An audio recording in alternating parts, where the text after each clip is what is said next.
성철 스님 열반 30주년을 기념해서 백년 불교 문화재단과 불교방송이 공동 기획한 정독 선문정록 공부를 함께하고 있는 동의대학교 강경구 교수입니다. 오늘은 오매이려에 대한 설법을 살펴볼 건데요. 그 전에 먼저 지난 시간까지 보았던 보임무심의 정리를 한번 해보도록 하겠습니다. 그러니까 이제 성철 스님이 말씀하시는 보임무심과 기본적으로 선종해서 말했던 보임무심 간에는 일정한 차이가 있다. 먼저 이해적 차원에서 눈을 뜨고 그리고 남은 번뇌의 잔재를 떨어내는 것을 일반적으로 보임이라고 했다면 성철 스님은 완전한 무심에 이르러서 그 무심 삼매에서 노는 일을 보임이라고 했다. 그렇다면 성철 스님은 깨닫고 나서 그야말로 8년 장좌불화 10년 동부불출을 실천하시면서 끝없는 수행의 모습을 보여주었는데 그것은 무엇인가? 라고 물을 수 있다는 겁니다. 그래서 이제 깨달은 사람 혹은 완전한 무심에 이르는 사람 역시 수행의 모습을 짓기는 하지만 그것이 번뇌에 헐떡이는 번뇌를 떨어내기 급급한 그런 수행이 아니라 무심삼매에서 논의는 일에 속한다. 이렇게 이제 말씀을 드릴 수 있을 겁니다. 그렇다면 전통적으로 이렇게 남은 습기의 제거라는 측면에 대해서 어떻게 말을 할 수 있을 것 같으냐. 왜냐하면 우리가 빨래를 깨끗이 했다고 해도 새 옷과는 달리 빨래에는 무엇인가 자국이 남아있거든요. 그런데 그것을 때라고 할 수 있을 것인가 없을 것인가 하는 이야기가 남을 겁니다. 구체적으로 예를 들어서 부처님의 이복 동생, 그러니까 이제 부처님의 모친께서 마야 부인이 일찍 돌아가시잖아요. 그리고 이제 부처님의 이모인 마하파자파티 이모가 부처님을 양육을 해요. 말하자면 양육한 모친인 거죠. 근데 그 소생에 난타라는 소생이 있었어요. 그러니까 부처님께는 이복 동생이 되는 그런 분이었는데 부처님의 권유에 따라서 이 출가를 합니다. 근데 난타 스스로 천하의 비할 바 없는 미남자였을 뿐더러 그 손타라라고 불리는 그 아내 또한 천하에 없는 미녀였어요. 그래서 이제 난타는 아름다움에 대한 욕망이 상당히 있었다고 봐야 됩니다. 그래서 부처님이 출가를 권유했을 때도 아름다운 아내에 대한 미련 때문에 출가를 머뭇거렸을 정도로 난타의 아름다움에 대한 집착은 상당한 수준이 있었다는 거죠. 근데 어찌되었든 부처님의 권유를 받아서 출가를 하고 그리고 번뇌를 끊어내고 욕망을 떨어낸 아라한의 지위에 오르게 됩니다. 그런데도 설법을 할 때가 되면 많은 대중들 속에서 예쁜 여인들의 쪽으로 눈길이 저절로 쏠렸다는 거예요. 그러면 이미 욕망을 내려놓은 난타가 저절로 그 눈길이 아름다운 여인을 향했는데 거기에 욕망이라는 것이 개입되었을까 이 말입니다. 그러니까 이제 과거의 습관으로 비록 눈길이 저절로 아름다운 여인 쪽을 향하기는 했지만 거기에는 어떠한 욕망도 남아있지 않았다. 그런 의미에서 습기를, 불교에서 말하는 습기를 이렇게 설명합니다. 물론 그 습기조차 나중에 떨어져 나가야 될 거지만 그럼에도 그것은 번뇌는 아니었다 이 말이죠. 필릉가바차라는 또 비구가 있었어요. 본래 이제 브라만 계통이었고 성직자를 세습하다 보니 오만함이 몸에 배었습니다. 근데 이제 눈이 멀었다고요. 그래서 이제 황하를 건너서 이 먹을 것을 구하고 필요한 물자를 구해야 되는데, 말하자면 탁발을 해야 되는데 황하를 건너갈 수 없는 거예요. 그때마다 이제 황하의 여신에게 명령을 합니다. 근데 그 명령이 오만한 명령이었어요. 사실은 부탁이었는데요. 그래서 황하는 여신이었거든요. 좀 말씀드리기는 곤란하지만 이렇게 말을 했어요. 이 종려나 어서 황하의 문을 열어라. 그리고 가서 이제 건넌 마을에 가서 이 탁발을 마친 뒤에 돌아오고 나서 다시 종려나 이제 물길을 닫아도 된다. 이렇게 말했다는 거예요. 황하의 여신이 생각하니 도와주고 욕을 먹는 거란 말입니다. 그래서 이제 부처님에게 와서 일러 바쳐요. 그러자 이제 부처님이 그렇게 해서는 안 된다. 그러자 필름가바차가 황하의 여신에게 합장을 하고 절을 하면서 내가 이렇게 사과할 테니 종려나 화를 풀어라. 이랬다는 거예요. 그러니까 그 합장을 하고 허리를 숙이고 절을 하는 입장에서도 입에서는 하대하는 말이 쏟아져 나왔다 이 말입니다. 그것이 과연 오만의 소치였을까? 아니면 습관의 기운 때문이었을까? 이것은 이제 분명히 습관의 기운은 남아있지만 번뇌는 아니었다. 그런 의미에서 습기를 제거한다 해서 그것이 남은 번뇌를 제거하는 일이라고는 할 수 없다. 볼 수 없다. 이것이 이제 성철 스님이 주장한 보임무심의 경계였다고 이해해 주시면 좋겠습니다. 오늘은 이제 제8장 오매일여에 대한 말씀을 드려야 되겠습니다. 제가 성철선의 3대 종지라는 것을 정리해서 말씀드린 바가 있고, 그리고 성철선의 다양한 특징들을 말씀드린 바가 있는데, 그 중에서도 오매일여는 아마도 성철선의 징표와도 같은 것이 아닐까 이렇게 생각을 합니다. 오매일의 오라는 건 깨어있다는 뜻이고 매라는 건 잠잔다는 뜻이에요.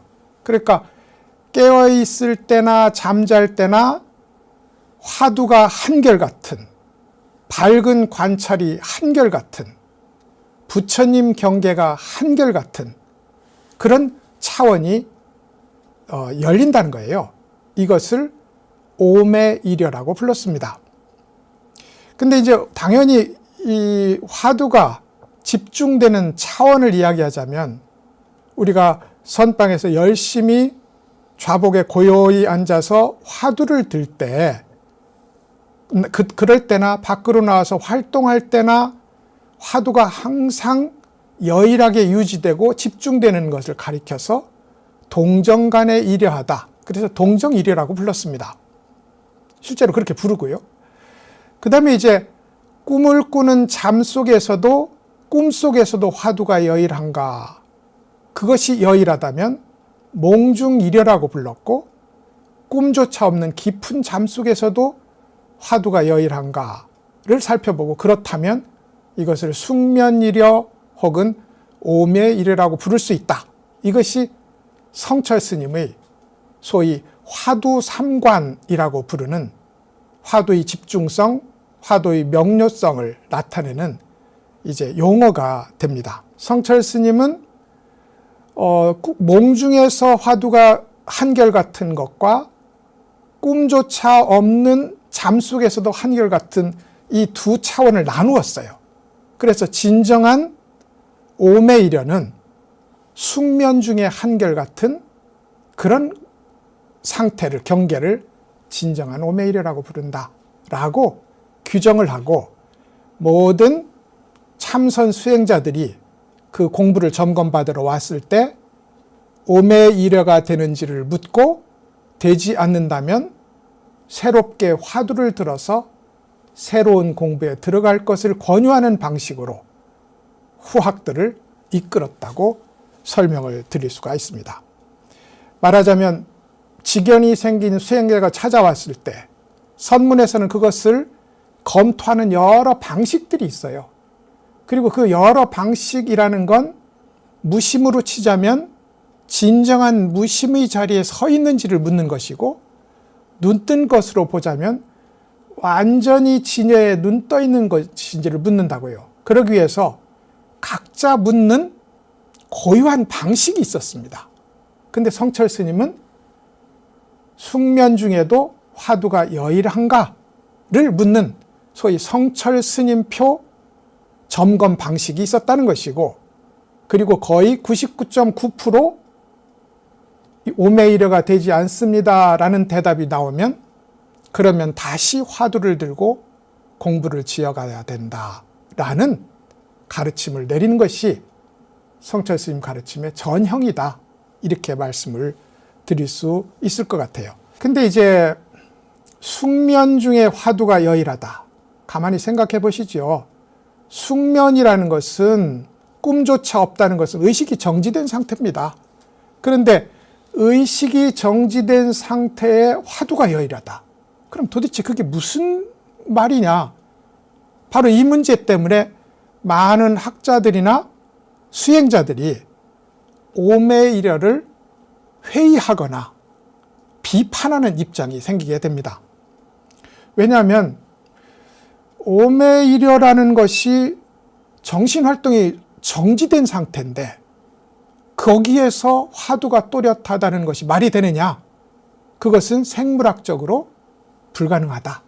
이것이 비판의 초점일 것 같고, 따라서 선종의 어록에서 말하고 있는 오매이려라는 용어는 실제로 그렇다는 뜻이 아니라 철학적으로 혹은 문학적으로 수식된 언어적 수사이지 실제 경계는 될 수 없다. 이것이 또 하나의 비판이 됩니다. 나아가서 옛 선사들이 오매이려를 말한 경우가 드물다, 보편적으로 논의되는 테마가 아니었다라는 이야기도 이제 따라붙게 됩니다. 근데 이제 우리가 성철선에 대해서 말씀드리고 이것의 실천 가능성에 대해서 계속 짚어보는 자리가 아니겠습니까? 그런데 그런 입장에서 보면 이 화두 참구라는 것이 마치 우리가 시비선악을 가리는 분별의식의 차원에서 이 공부가 이루어지는 것처럼 생각하는 분들이 많다. 그래서 화두라는 것도, 혹은 화두를 가지고 이야기하는 소위 담론이라는 것도 충분히 우리의 이해 방식으로 알아차릴 수 있다고 보는 그런 입장이 여기에 개입되어 있다고 생각합니다. 실제로 이제 이후에 살펴보시겠습니다만, 유식학에서는 제8지 이상, 여기가 이제 성철 스님이 말하는 숙면이려가 지속되는 차원입니다. 제8지 이상의 자제보살에게는 수면과 혼절이 없다, 수면이 없고 기절이 없다 이랬습니다.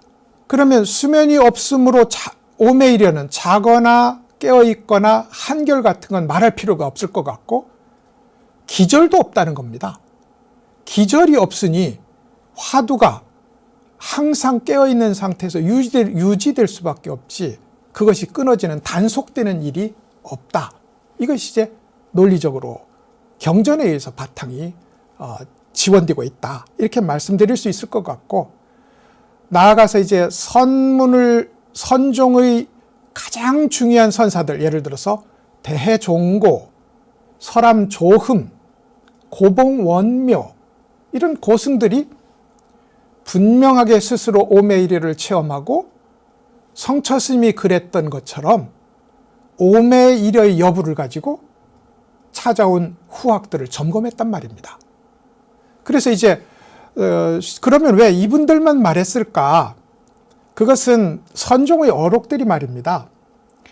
깨달음이 일어나는, 그러니까 뛰어난 스승과 뛰어난 수행자가 한자리에 만나서 불꽃 튀듯이 깨달음이 일어나는 그 감격적인 현장, 그것을 드러내는데 조명을 집중하고 있었다는 점, 그런 의미에서 거기에 도달하는 세세콜콜한, 시시콜콜한 심리적 변화에 대해서는 덜 말했다는 점, 이 점을 우리가 먼저 고려를 해야 될 것 같습니다.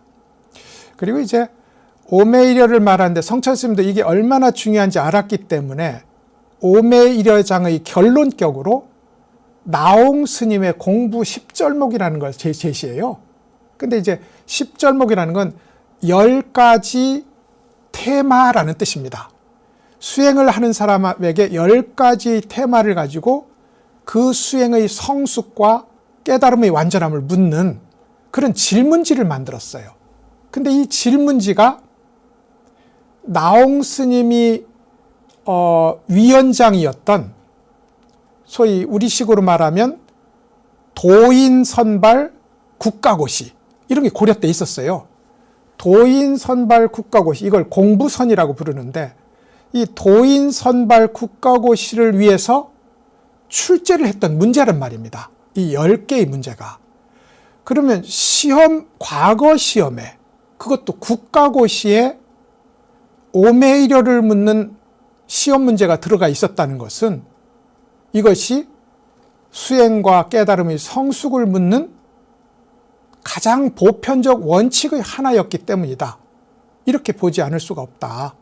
이것이 이제 성철 스님의 주장이기도 하고, 그리고 논리적으로도 그렇게 이해를 할 필요가 있을 거라고 생각합니다.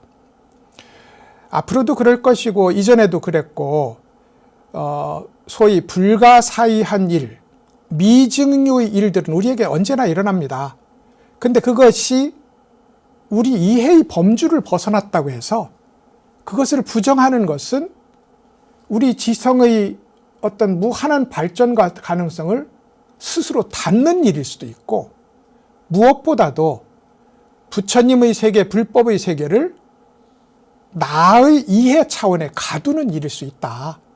그런 의미에서 우리는 차라리 설사 오메이려는 말씀을 드리는 저나 이 말씀을 듣는 여러분이나 오메이려에 도달한 사람이 그리 별로 있을 것 같지 않다는 건 분명한 사실이지만, 그럼에도 불구하고 성철 스님이 한결같이 주장한 이 알 수 없는 오메이려의 경지에 대해서 열어놓는 것이 이익이겠느냐, 닫아놓는 것이 이익이겠느냐, 이 문제는 사실은 굉장히 분명한 답을 안고 있다고 생각을 합니다. 그런 의미에서 이제 오메이려에 대한 이야기를 한번 서론격으로 함께 살펴보았습니다. 오메이려의 이야기는 현사 사비 스님의 법문에서부터 확인을 할 수 있는데 인용문이 있으니까 한번 살펴보시도록 하겠습니다. 문장 번호로 보면 8-1번이 될 것 같고 페이지로 보면 393쪽이 되겠습니다. 문장은 좀 길지만 뒷부분을 축약해서 제가 읽어보겠습니다. 밝고 신령스러움을 여러분의 진정한 실체라고 인정한다면 왜 졸거나 잠잘 때 밝고 신령스럽게 되지 못하는가? 만약 졸거나 잠잘 때 밝고 신령스럽지 못하다면 이것을 가리켜서 도적을 아들로 여기는 일이라고 말하겠다. 밝고 신령스러움, 이게 화두가 한결같음이라는 뜻이에요. 화두가 한결같음. 그러니까 한문으로는 소소영령이라고 표현되는 밝고 신령스러움이 분명하게 지금 이 자리에도 있는데, 그래서 그렇게 묻는 거거든요. 누가 이먹고 합니까? 누가, 그게 밝고 신령스러운 자리거든요. 그래서 이제 근데 그 밝고 신령스러움은 실제로는 아직도 알아차리는 나의 영역에 있습니다. 말하자면 나도 있고 알아차리는 대상도 있는 차원이 소소영령이라고 불리는 밝고 알아차리는 자리라는 겁니다. 거기가 실체는 아닌 거죠. 통과하고 도달하고 통과해야 될 어떤 지점이지 그 자체가 목적지는 아니라는 것이 현사 스님 법문의 요체라고 할 수 있습니다. 이 현사 스님 문 중에서의 오메이려에 대한 주장은 사실은 굉장히 강력했던 것으로 보이고 스님 스스로도 남들이 흉내낼 수 없는 수준의 수행을 이끌어가서 굉장한 수행, 남이 흉내낼 수 없는 수행을 하는 것을 불교적으로는 두타라고 부르거든요. 그래서 현사 스님을 스님의 사자, 성이 사자거든요. 그래서 사두타 혹은 현사두타라고 불렀다는 얘기도 있을 정도로 수행에 철저했던 분이시고 또 그만큼 선문에 중요한 영향력을 미친 분이기도 합니다. 근데 이제 이분이 이렇게 소소영령은 비록 공부의 내용이긴 하지만 공부의 내용이거든요. 그래서 경허 스님도 공부는 어떻게 하는 거냐? 앉고 눕고 서고 움직일 때, 밥 먹고 옷 입을 때, 그때 분명하게 인식하는, 분명하게 알아차리는 이것이 무엇이냐 하고 묻는 게 선이라고 했거든요. 그러면 우리가 이것을 알아듣는 그게 누구냐? 밥을 먹을 때는 누가 밥을 먹느냐? 걸음을 걸을 때는 누가 걷느냐? 이거 걷는 것을, 밥 먹는 것을, 말하는 것을, 듣는 것을 분명하게 알아차리는 이것에 집중하는 것이 참선 공부의 내용이라는 것은 분명합니다. 그런데 공부를 하다 보면 이 분명하게 아는 일을 실체로 보는 입장들이 생긴다는 겁니다. 불교적으로 어떤 것이든 특별한 무엇을 실체로 인정하면 그것은 불법이 아닙니다. 그런 의미에서 이제 현사 사비 스님 역시 알아차리는 자리가 아무리 명확해도 나와 대상이 나눠지는 자리이므로 거기는 올바른 깨달음의 자리가 아니다. 이게 현사 스님 주장의 핵심이거든요. 근데 이제 성철 스님은 이 말을 약간 바꿉니다. 약간 바꿔서 잠잘 때, 꿈꿀 때, 꿈조차 없는 잠에 있을 때도 이 밝고 신령스러운 소소영령함이 없다면 그것은 엉터리 공부다. 이렇게 말을 하는 겁니다.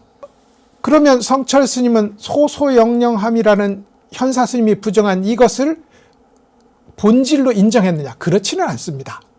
이것 역시 그 어려운 숙면 중에 이러한 상태에 도달하고 나면 내려놓고 뚫고 지나가야 될 상태지 여기에 도달한 것이 바로 공부의 완성이라고 한 적은 없다 이 말입니다. 그런 의미에서 강조점은 다르지만 두 분은 같은 이야기를 하고 있다. 이렇게 이제 읽어낼 필요가 있는 예문이 되겠습니다. 소소영령함이라는 것, 그러니까 성철 스님은 이 밝고 신령스러운 것이 철저하지 못하다는 것을 문제시했고, 이에 비해서 현사 사비 스님은 밝고 신령스러움에 집착하는 태도를 문제시했다 이 말입니다. 그렇지만 분명한 것은 여기에 머물거나 여기에 이것을 깨달음으로 인정하는 일에 대해서는 두 분 모두 반대했다는 점에서 두 분 얘기는 상호 모순되지 않는다. 이렇게 말씀을 드릴 수 있을 것 같아요. 이제 몇 안 되는, 사실 몇 안 되거든요. 몇 안 되는 오매이려를 말씀하신 스님 중에 가장 대표적인 스님을 들자면 대해종고 스님을 들 수 있을 거예요. 대해종고 스님은 천재였습니다. 10대에 출가해서 20대에 이미 20대 초반에 이미 당대의 뛰어난 선지식들에게 저 사람이 옛 깨달은 분이 다시 환생한 분이 아닐까 하고 다른 눈으로 볼 정도로 입만 열면 완전한 진리의 말씀을 쏟아냈다 이 말이죠. 그래서 이제 천하의 모든 뛰어난 분들이 이 20대 청년을 인정하는데 워낙 그릇이 컸던지 자기 스스로 인정하지 못하는 거예요. 아무리 봐도 나에게는 문제가 있는데 이것을 저희들처럼 저 선배 스님들이 말하는 것처럼 정말로 진정한 깨달음이라고 할 수 있을까 하고 자기 탐구를 하는 중에 당대의 선지식이었던 담당 문준 스님이라는 스님을 만납니다. 그리고 가서 이제 한번 뽐내봤어요. 모든 선문에서 일어났던 굵직한 사건들에 대해서 자기 나름의 견해를 남김없이 피력하는데 담당 문준 스님으로서도 부정할 방법이 없는 거예요. 그러자 문준 스님이 오매이려의 문제를 꺼냅니다. 그 얘기가 성철 스님이 인용한 8-2 399쪽에 있는데요. 한번 읽어보겠습니다. 담당 스님이 대해 스님에게 이렇게 말합니다. 그대는 오직 이 하나를 시원하게 해결하지 못하고 있다. 그대가 이것을 해결하지 못하였기 때문에 내가 방장실에서 그대와 말을 할 때는 선정이 있다가도 방장실을 나가자마자 바로 없어지고 만다. 의식이 또렷할 때에는 선정이 있다가도 잠만 들면 바로 없어지고 만다. 만약 이와 같다면 어떻게 삶과 죽음을 대적할 수 있겠는가? 대해가 대답하여 말하였다. 그것이 바로 저의 풀리지 않는 점입니다. 그러니까 말로는, 그러니까 이해의 차원으로는 어느 것 하나 의심의 여지가 없는데 담당 스님은 동정 간에 참선을 하거나 움직이거나 간에 이려하지 못한 상황, 나아가서 잠이 들었을 때와 깨어있을 때의 상황이 판연히 다르다는 점을 들어서 대스님의 공부가 여전히 이해 차원의 억지 참선일 뿐이라는 것을 이제 지적을 합니다. 대스님이 훌륭했던 것은 그것을 바로 인정해서 제가 고민하는 게 바로 그것입니다라고 했다는 점이 될 겁니다. 그렇지만 이렇게 해서 대스님의 회상에서 7년을 공부했지만 풀리는 바가 없었어요. 그리고 이제 그 문준 스님이 열반을 할 상황이 되었습니다. 그러자 대스님이 가서 진지하게 묻습니다. 스님이 열반하시고 나면 저는 누구에게 의탁해서 공부를 완성할 수 있을까요? 그때 이제 원호 극근 스님을 추천을 합니다. 결론적으로 말하면 원호 극근 스님에게는 42일만 공부했어요. 담당 문준 스님에게서 7년을 공부했는데 깨닫지 못하다가 원호 스님의 회상에 들어간 지 42일 만에 우리 선문에서 말하는 진정한 깨달음의 경지에 도달했다 하는 이야기가 있게 됩니다. 그러니까 7년을 모신 분이 스승이 아니라 42일을 모신 분이 대스님의 스승이 되는 그런 이제 계보가 그려지게 됩니다. 여기서 이제 방장실을 나가면 선정이 없다 이랬습니다. 우리도 이 방송을 듣는 시청자분들께서도 큰 스님의 설법을 들을 때는 환히 알 것 같다가 그 설법을 현장을 벗어나서 자기의 자리로 돌아오면 하나도 모르겠는 그런 체험을 여러 번 하셨으리라고 생각을 합니다. 대스님 역시 담당 스님과 방장실에서 이야기를 할 때는 명확하고 뚜렷한 화두도 있고 부처님 경계도 있었는데 방장실을 나가기만 하면 그게 없어진다 이 말입니다. 그래서 이걸 성철 스님 용어로 보자면 동정이려가 되지 않는다 이렇게 평가를 할 수 있을 것 같고, 잠이 들면 또 선정이 없다 했어요. 당연히 꿈속에서 몽중이려가 되지 않는 상황을 담당 스님이 지적을 한 겁니다. 담당 스님 스스로 그런 상태에 있었으므로 대스님의 상황을 바로 알아차릴 수 있었던 것으로 우리는 이해를 할 필요가 있습니다. 그러니까 이제 이런 상황 속에서 대스님은 당연히 불교의 공부, 참선 공부는 삶과 죽음을 대적하는 것이다. 이게 숙제입니다. 부처님도 삶과 죽음의 문제를 해결하기 위해서 출가해서 부처님이 되셨고, 성철 스님 역시 영원히 사는 삶에 대한 모색의 끝에 출가를 하게 됐단 말이죠. 대스님이라고 안 그랬겠습니까? 그래서 이제 근데 이렇게 꿈속에서조차 허둥지둥 되는데 이 몸이 흩어질 때는 어떻게 삶과 죽음을 대적할 수 있겠느냐. 담당 스님이 삶과 죽음을 맞대면하지 못한다면 그것은 진짜 공부가 아니다. 이렇게 이제 대스님에게 지적을 한 겁니다. 삶과 죽음을 대적한다. 죽음에 자유롭다. 뭐 이런 얘기겠죠. 역대로 그것이 뛰어난 정신적 스승일 경우에 스님들이든 혹은 유가의 선비들이든 간에 죽음에 자유로웠던 사례가 한둘이 아니고 그것이 진리를 스스로 진리 속에 완전히 녹아들었다는 하나의 증거로 이야기되기도 합니다. 근데 이제 지금 이런 상황이라면 방장실에 있다가 나가면 선정이 사라지고 깨어있을 때 선정이 있다가 잠을 들면 선정이 사라지는 상태라면 이 몸이 무너지는 상황에서는 아무런 힘도 되지 않을 것이다. 이것이 이제 원호 스님의 담당 스님의 지적이었다고 할 수 있을 것 같습니다. 그럼 이제 굉장히 답은 분명한 거죠. 대스님이 도달했던 불법에 대한 해박하고도 철저한 이해, 이것 가지고는 부족하다. 그것이 아니라 스스로 존재가 바뀌는 그런 체험이 없이는 불교의 목적인 혹은 선수행의 목적인 삶과 죽음을 여일하게 보는 대자유의 경계에 도달할 수 없다. 이게 이제 문준 스님의 지적이었던 것으로 보입니다. 이런 말이 있어요.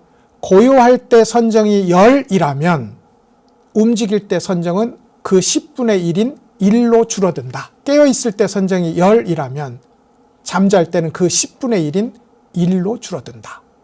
이런 얘기가 있어요. 그렇다면 아무리 선정이 그야말로 10이고 100으로 완전하다 할지라도 몸이 무너지는 죽음의 상황에서는 10분의 1, 100분의 1로 줄어들 수밖에 없다.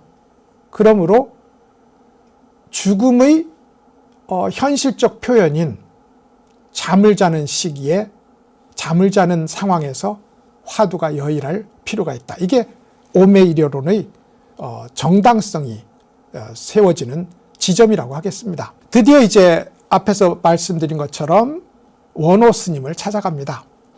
그리고 나서 이제 원호 스님에게는 미리 고백을 합니다. 아무리 보아도 잠이 들면 선정이 사라집니다. 심지어 잠 속에서 좋은 일이 있으면 좋아하고 두려운 일이 있으면 두려워합니다. 그러니 제가 죽음에 임했을 때, 몸이 흩어지는 고통에 임했을 때 어떻게 하면 중생의 자리로 되돌아오지 않고 부처님의 현장에 그대로 머물 수 있겠습니까? 이렇게 물어요. 그러니까 어떻게 하면 오매이려가 될 수 있겠습니까? 라고 물으니 원호 스님이 웃으면서 그만해라. 망상을 쉬어라. 이렇게 말을 해요. 그렇다고 해서 원호 스님이 오매이려는 망상이다 라고 말한 것은 아닙니다.